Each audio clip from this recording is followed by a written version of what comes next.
Get ready for a wild lie! Tonight's guests, that one guy you don't know well but wants you to say happy birthday to him anyway. It's B000100. Oh, it's my birthday, by the way. Oddly, one of the few who didn't kill a horse last episode, it's Joel Smallishbeans. We sure hope he doesn't go mining for coal anytime soon. It's Jimmy Solidarity. Listen, I will not be out first. And your host, me. I've been here the whole time. This is Wildlife, the only wildlife where the wild changes every life. I am your host, Super Geek. I am joined today by these three violent contestants. Now, you all understand how the wild card works. I will find you. That's right. Our players have no idea what wild card it is they're about to deal with. The only way to learn is by playing. The only way to win is by learning. And the only way to begin is by beginning. So without further ado, let's begin. Players, this is a table of random items. Take one.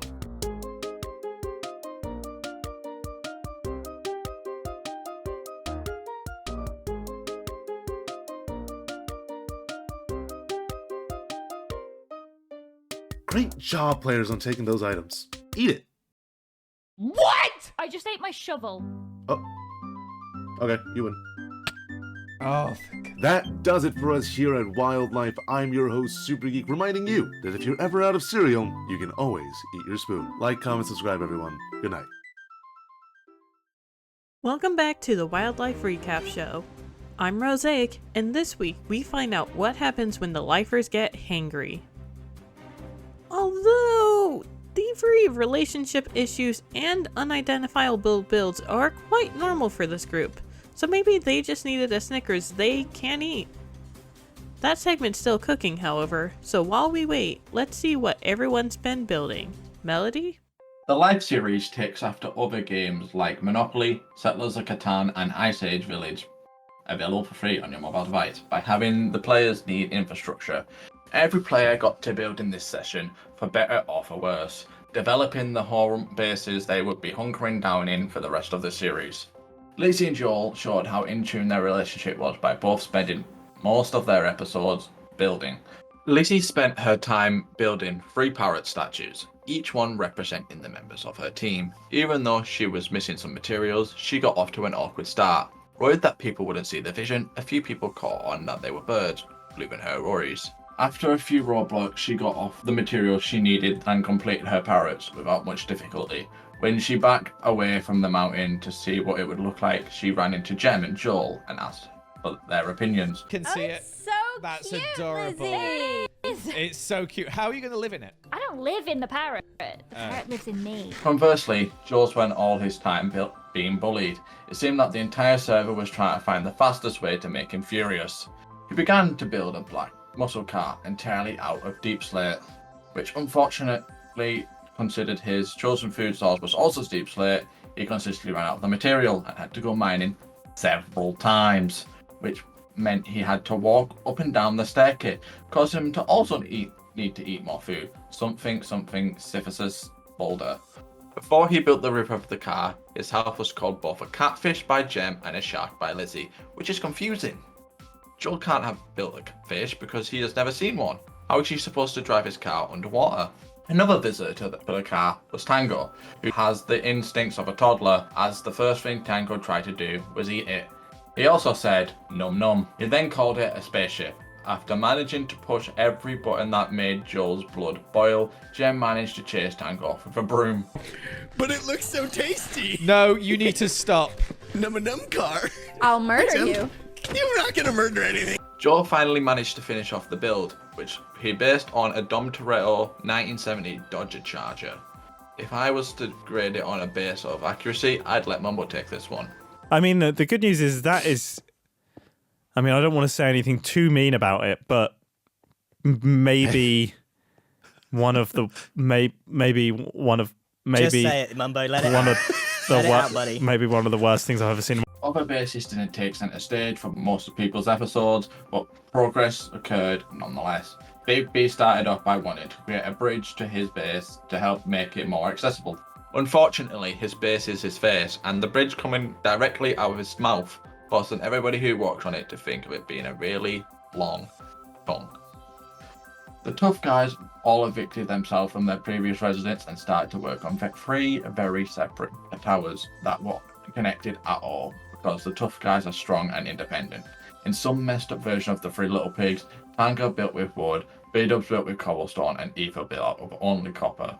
Raw copper, cut copper, copper blocks. He probably would have built out of copper, or if he had Silk Touch. Maybe all the orange for us for Halloween, who knows? I'm fine with that. I'm fine. We're okay I'm with fine that? with that. Okay, good. The Spanners set up 3 bridges inside the divot within the Cherry Mountain and ran into some issues with the neighbours. The hole in the wall they had chosen as their spot was directly under where Lizzie's parrots were, and Lizzie was using water to solidify the concrete blocks she was building with. Considering their names were still the floaters at the time, no wonder they weren't happy about what was going down the drain. Team Wrenwood made goods on their goals of building tree houses, and it took to the skies. Their plan is to align their bases so they're able to see the entire server at once. Well, the problem is that I'm looking straight into your stupid window of your house. What do you mean stupid? This window's perfectly fine. You're supposed to be looking at Cherry Mountain. Well, I got windows here. Why are you looking at me? Stop looking at me. Look at your own part of the map. Go look at Big B. Not only did they fail to do this, but they struggled throughout the whole building process. After they chopped down multiple trees to get the materials for the stilts of the base, Martin realised they could have just used these trees as the stilts. Getting up and down turned out to be another issue, as they didn't have the foresight to add scaffolding or waterfalls, which led Ren panicking that he couldn't get down at all. They also failed to remember that wood is flammable, but I'm sure living in a house that is a tree will have no consequence in the show that loves setting things on fire. Listen, Yeah? I think I may have figured out a pretty bad flaw in our design. Aside from being incredibly flammable? Yeah, other than the fact that will go up in smoke in a couple seconds. Mm-hmm. Finally, the final girls, Impulse began to work on a creeper farm for steady source of gunpowder in case of trouble in the later sessions. I'm not sure he's planning on stopping thievery considering he kept leaving the base with Pearl to go scheme. The team has planned to make a castle that encases their entire island, and so far have built a border wall with walkways. They made the wall out of stone, mining out a massive basement in order to collect the materials. If everything works out with the B Alliance, maybe we'll see the return of the 2011 backrooms. The skyline isn't the only thing changing this week. After her fall last week, Pearl comes back sporting a battered eye and an unconcernedly red sleeve. Scott takes the pale garden to heart, literally, but not as much as Big B, who's decided to stop being subtle and make it very clear what he is, committed to the bit. Look away. Avert your eyes. Okay. This is Okay, the look worst back. magic trick I ever saw. Easy. I'm like, Gem, ensuring that her team stays fashionable, also spruced up her look as Joel's not the most fashionable person despite his claims. I'm always tough, Joe. Look at these biceps. It's because I work out at the gym. Water rings. They're not. They're real. Stop being made. No matter how much they tease each other, they are still somehow the most functional group? It's not a very high bar to hit though, as we watch many alliances atrophy this week. Despite being only session 2, many teams found themselves in need of couples therapy. Etho, Tango, and B-Dubs remembered that nice guys always finish last, or die first in the life series. Sorry, Jimmy. And named themselves the Tough Guys. This alliance was technically not an alliance, empowering all 3 of them to put themselves before the team if they needed to. This sentiment did not last long. Hey, This Wait, is what? so weird. look in the food tab, and you see all the food.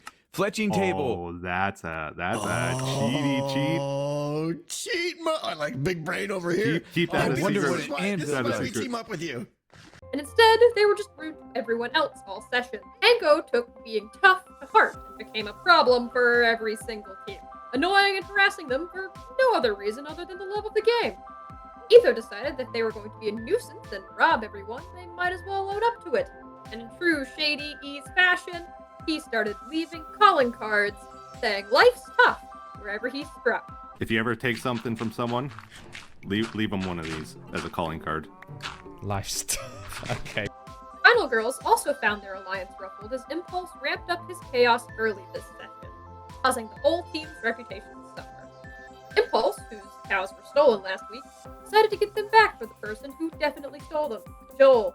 He also decided to rummage around in several people's chests, prompting people to question if he's already becoming a thief. Okay, now we how's can't that just going start for eating out of somebody else's chests, Impulse. stop eating I that didn't eat stuff. anything, Okay, just taking a peeksies. Impulse, are you a stealer I was this nice season? to you last No, round. I gave Shortly after, he needed food.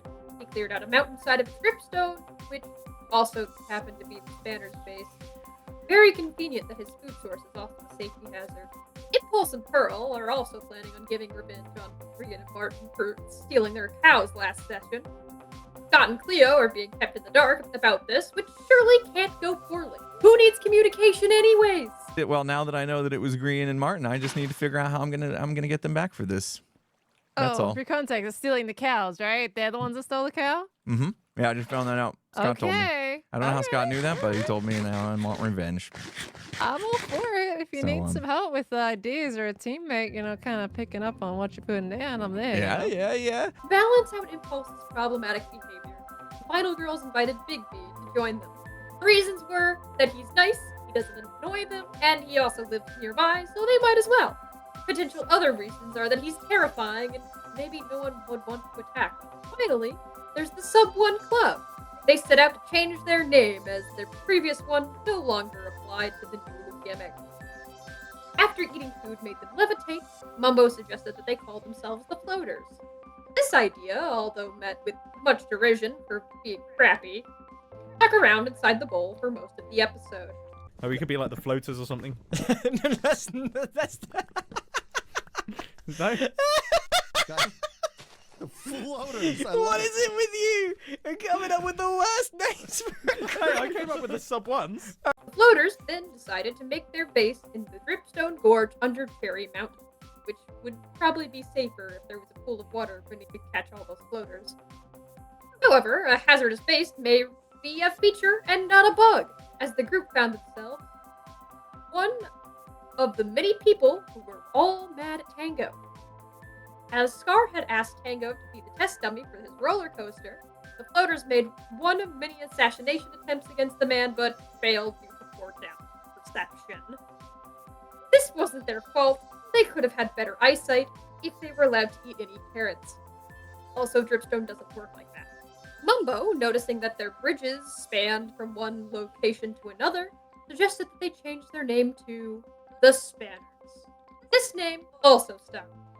If they keep changing their name to whatever the new thing is happening, we might as well call them the Bandwagon. And that's all the time we have for now. Back to you, Rosé. Oh, thanks, Roses. Sorry, I was taking a snack break. Shovel's still in the oven. Aside from teams falling apart, the rules of common decency also fell apart. Many people took to thievery for food of various types. Jimmy stole a sheep from Renwood in retribution for last session, but the universe didn't like that and sent Creeper as karma.